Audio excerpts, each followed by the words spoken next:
So hello guys, what's up and welcome back to my YouTube channel.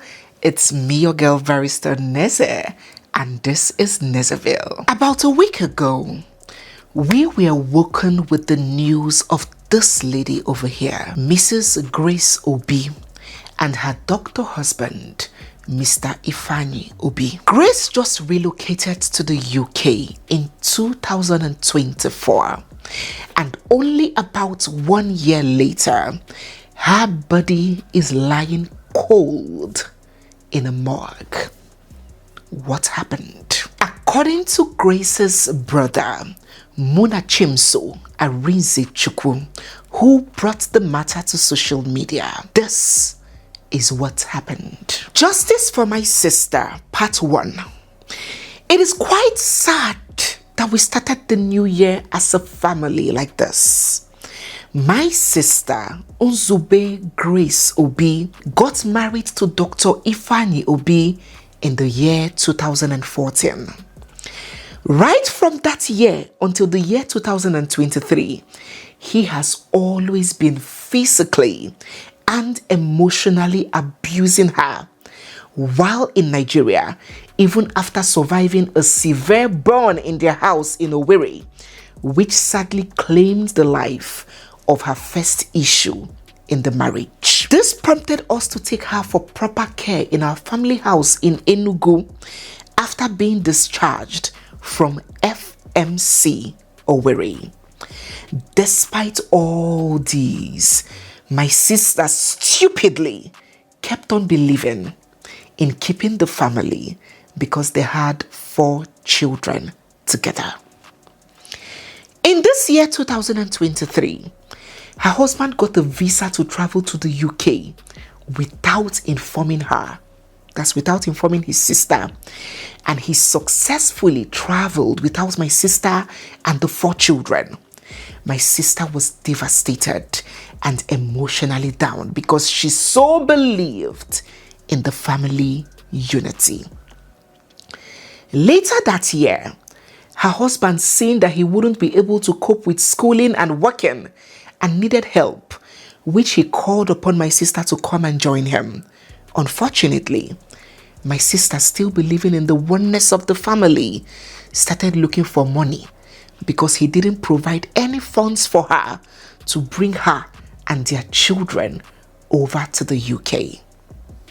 We, her family, raised part of the money after so much pressure from her because we never wanted her to go.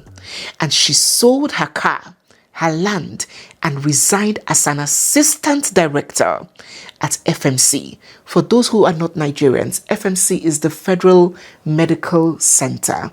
It's a federal government job, so she's in the medical field, hoping to have one family with a fresh start. She arrived UK early 2024, and after about a year of her stay in Derby, UK, she informed us that she developed cancer, which she was admitted in the hospital under the care of my lovely mom, who left Nigeria to the UK to stay with her.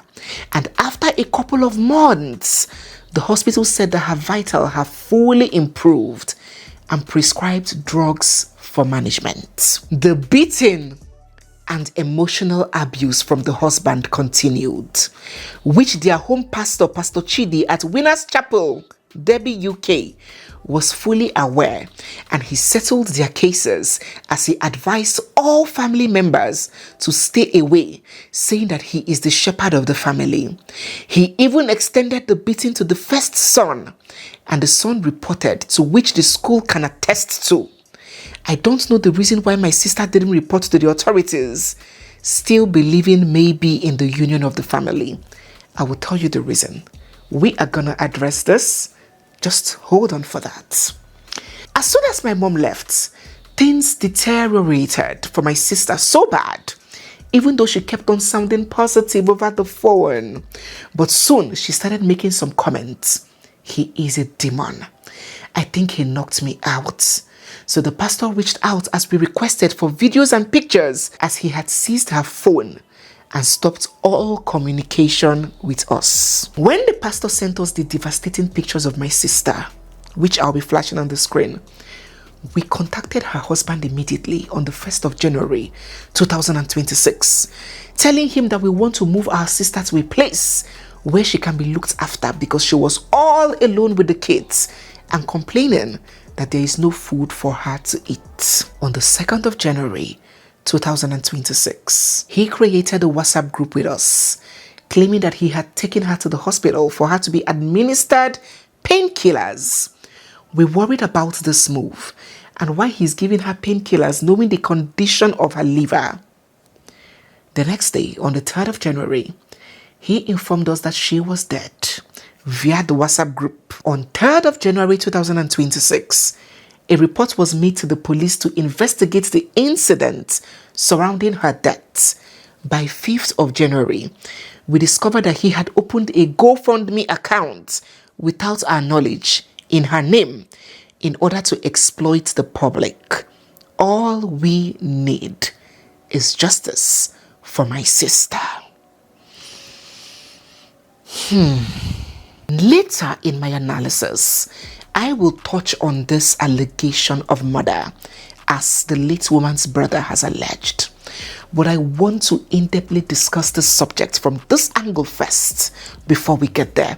From the angle of addressing step by step according to what this brother has disclosed. And I want to tell you, without any fear of contradiction, from lived experiences, from observation, from the stories of other people, both real life stories and social media stories, I want to bear the truth to you. Listen. Talking about personal experience, I was married for 10 years in Nigeria before we relocated. And now I've been married for, 3 years abroad. I want to categorically tell you today that a faulty marriage back home in Nigeria or wherever you're coming from will collapse abroad.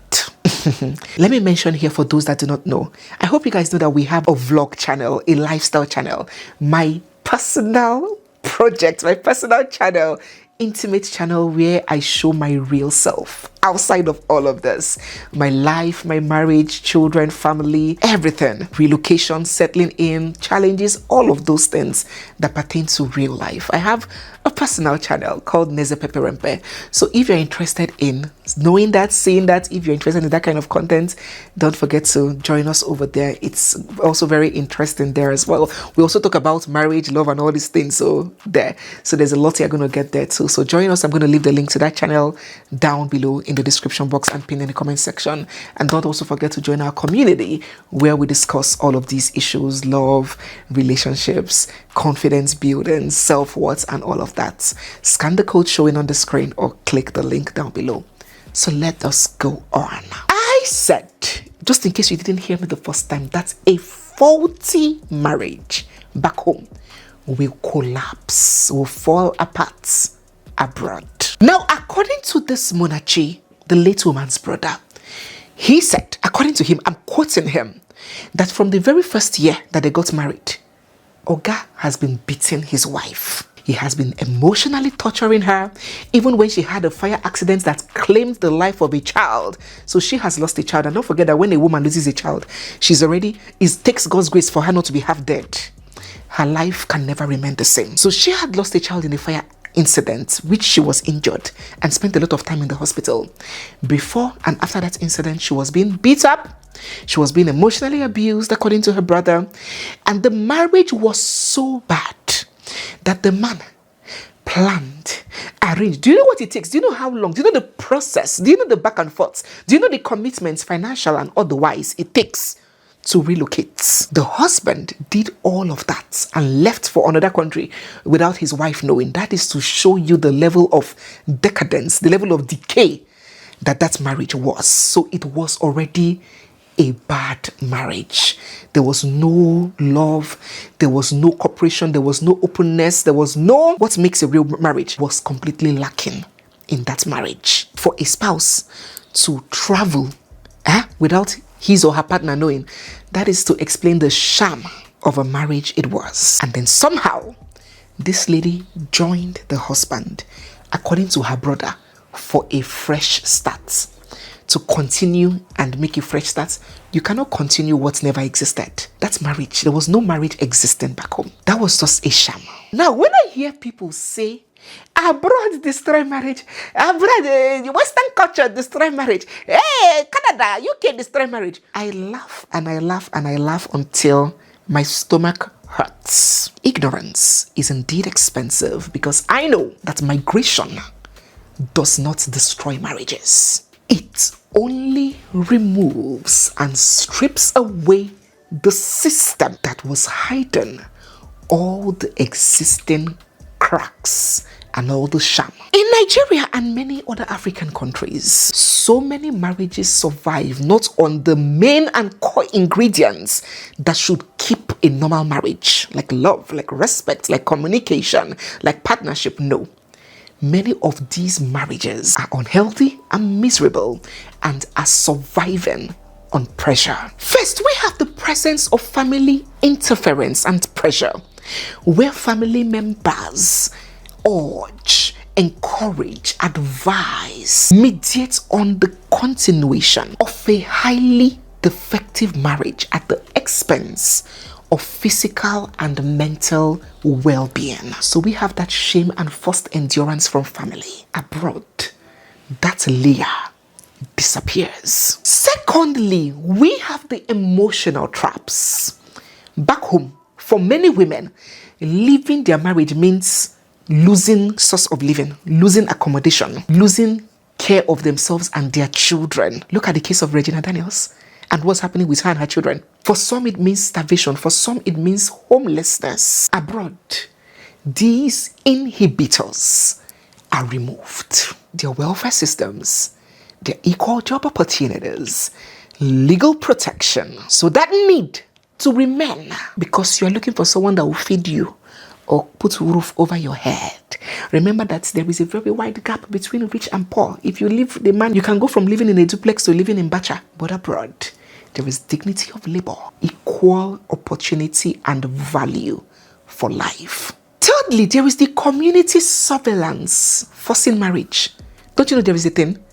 Do you know that divorced women are treated differently at the place of work, when joining politics, at the church, holding and occupying church positions in the church, in their everyday living?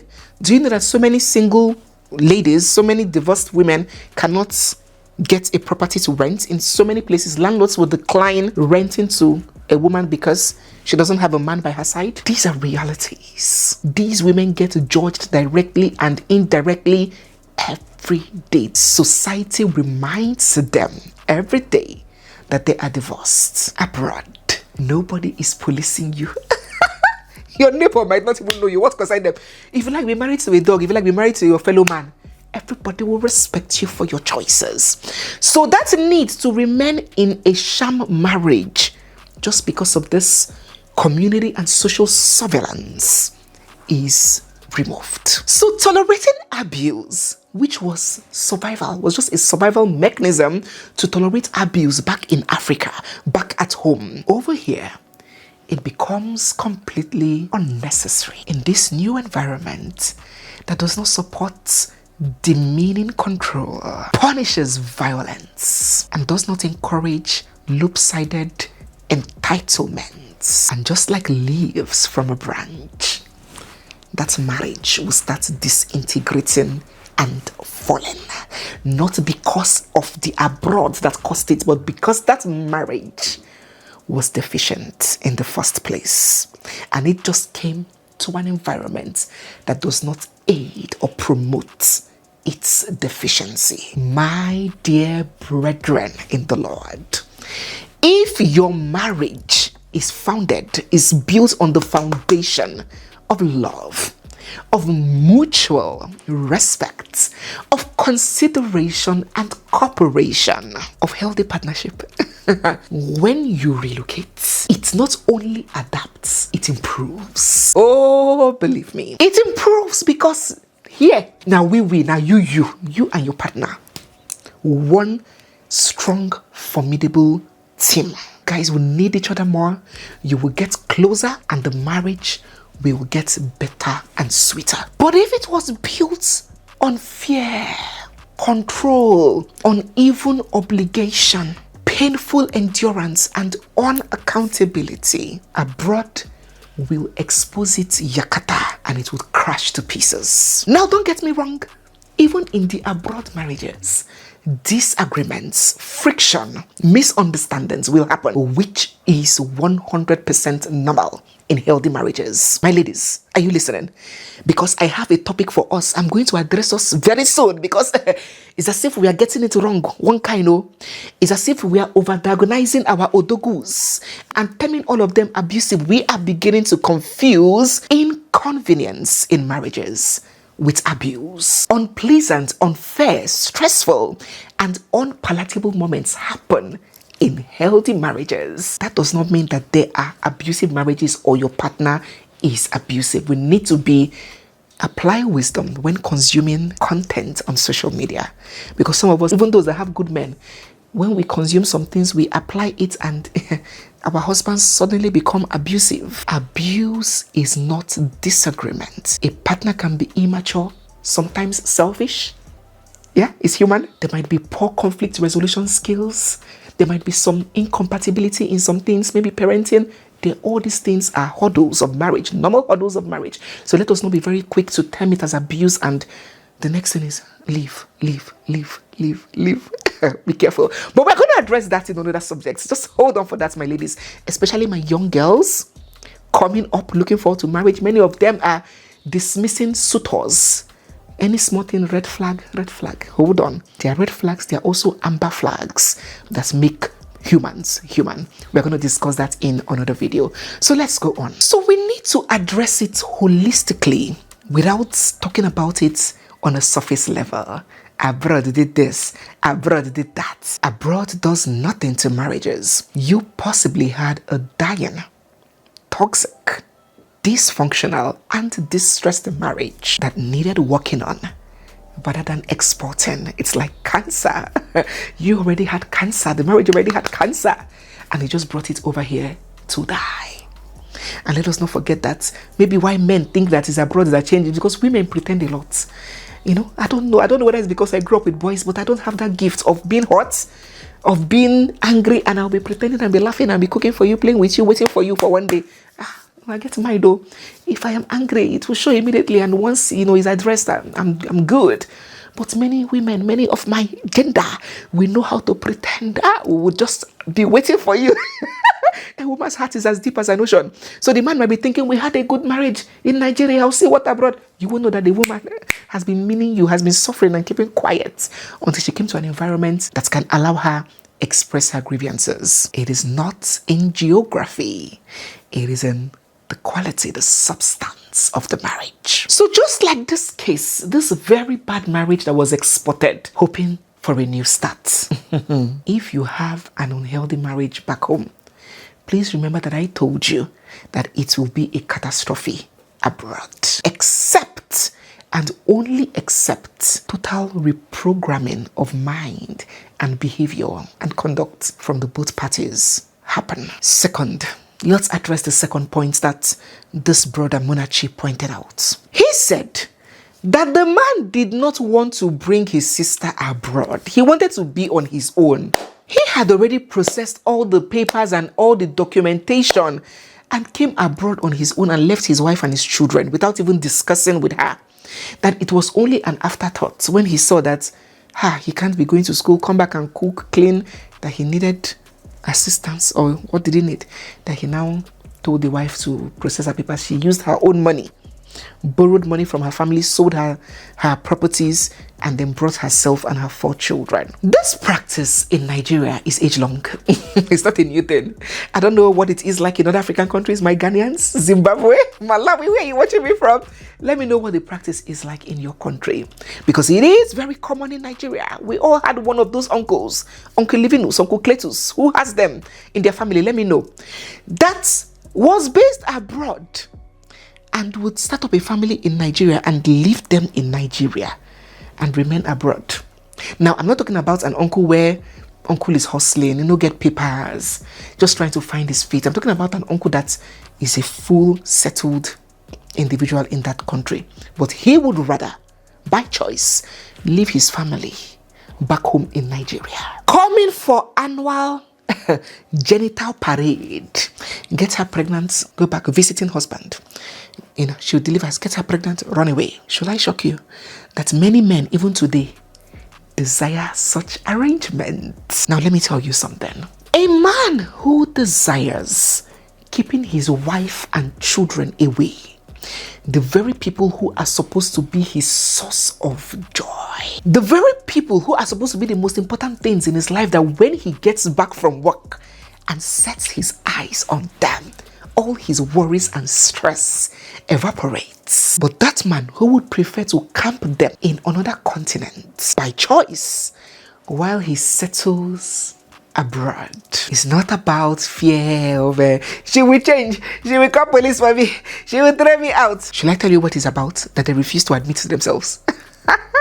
It is about maximum freedom with minimum accountability. It is about a desire to enjoy the benefits of marriage status, having children, growing, having a family, while avoiding the responsibilities that come with shared life, because shared life comes with plenty of responsibilities. You see, when a partner is good, or when a man or a woman, when anybody is good, that person would see and understand the benefits of having the family together. The stability, the comfort, the scratch my back, I scratch yours, the shared growth, the mutual support. But an abusive or a potentially abusive person only envisages and anticipates extreme outcomes. An unsafe partner sees it from the lens of losing his tools, his grip. He fears his loss of leverage, and so he would rather remain a visitor, opting out of parenting, real parenting, opting out of real marriage, opting out of the emotional and mental labor that comes from nurturing and growing a family, opting out of the responsibilities that come from partnership while demanding full loyalty. I call that an association of convenience. Some people may come, you will see them in my comment section. I always get them, and I love to read from them. I love to express yourself, as long as you're not, if you're insulting, that is when we block you. But if you have divergent opinions, good, give it to me. I love to read it. Some of my people, especially my Odogu, some of them will be like, Neze, it's not true. I know one man, Oluwafemi Ayorinde. That is how his wife did this. His wife threw him out. We call police. Abroad. And yes, I agree. There is always one man or one woman somewhere in every situation, in every case, in every subject, in every topic. There is always one man or one woman that something happened to. Are we in a fairy tale? Are we in Wonderland? But if you want to tell yourself the truth, look around you and count how many couples, how many Nigerian or African couples you have around you living together as husband and wife, and count how many that police and wife did this, that they threw out. So if you want to make your family's decision, the components of your family dynamics based on the exceptions of Oluwafemi, it just tells the kind of person that you are. Or if all your friends have issues of their wife did this, their wife threw them, their husband threw them out, it speaks to the circle of friends that you keep. And it tells to the kind of person that you really are. Because yes, it may happen, but they are in the minority, gross minority. So ask yourself, what does this kind of a spouse fear? What does he fear when he refuses to bring his family, his wife and children to come and live with him? Does he honestly and genuinely fear that he would just be being a decent, kind, cooperative and loving partner, and his wife will call police to kick him out? To conclude this point, when a man decides that he would rather stay alone abroad, it's either he has a very, very, very terrible and troublesome wife, or he himself no pure. Lastly, the families taking actions and speaking up only in the event of fatality, only when it is too late. And we have seen this play out one too many times. We saw it in the case of Osinachi Wachiko, where after her death, her elder sister, her younger sister, her twin sister, her mother, her brother, Everybody started talking. Her colleagues, her dance practice choreographer, band member, everybody started talking. And you would wonder, if you knew all these things, if you knew your sister, your daughter was going through all these things, why did you wait for a charlatan, a riffraff, to kill her before you voice out? Now I understand that urge, that desire to, want to respect your sister's or your daughter's marriage, their privacy. Every couple have misunderstandings. I understand. I encourage it. But there is a line, a very thick line, not even thin. There is a thick line between marriage conflict and pure abuse. And we have to draw that line as members of family. Stay away from your sister's marriage. No be when your sister won't die. Stand up for your sister today. Stand up for your daughter today. And I think one of the major issues, one of the major things that is affecting us when it comes to this thing is because we trivialize the weight of domestic violence in Nigeria, in some African countries. It's almost seen as a normal misunderstanding now. But if only you check the statistics.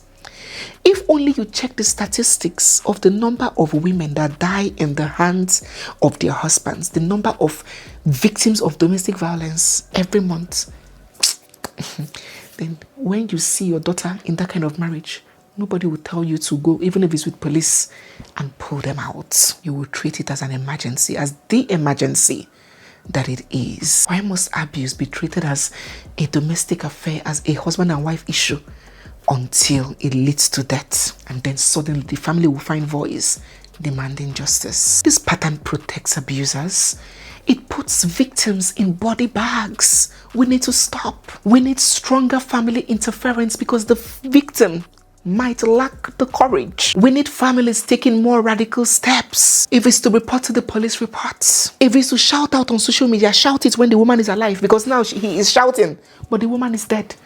This shouting could have been done when the woman was alive, and that man will now be on his toes that the whole world, with his pictures published, the whole world is looking at him. It might just make a change. It might just make a difference. Families, I beg you, if you're watching me, if you have any sister, any brother, any niece, nephew, anybody that you know that is enduring the kind of abuse that can literally kill them, intervene.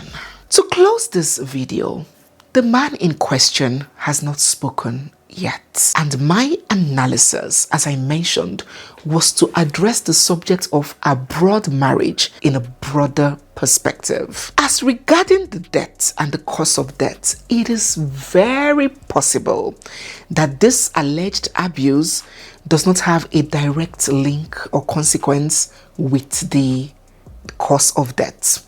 And that is why I want to encourage the victim's family to request a coroner's inquest into the death of their sister to determine if the death was independent and away from the abuse. Because, it's very possible that the lady died from natural causes or from illnesses, but because there is already a history of abuse. Remember when I told you, when we spoke about that story of that Benue guy, the cab driver, the Uber driver that fell in love with that big lady that eventually, passed. And I was telling you that it's possible that your abuse didn't cause the death, but when there is a history of abuse, my dear brother, you go explain tire. So why put yourself in a position where if death happens, even if you're not responsible because of the history, you now implicate yourself where it will now be maybe not. Why not stay away from abusing people? So yes, a coroner's inquest will reveal if this man is actually guilty of causing the death of his wife. But for now, I wanted us to have these open conversations about abroad, marriages abroad, Western culture, killing marriage, and this and that, and all of these talk that circulates on social media. We're going to take these conversations deeper. Let me get your thoughts on everything that I have spoken and on this story down in the comments section. So guys, yes, we have come to the end of today's video.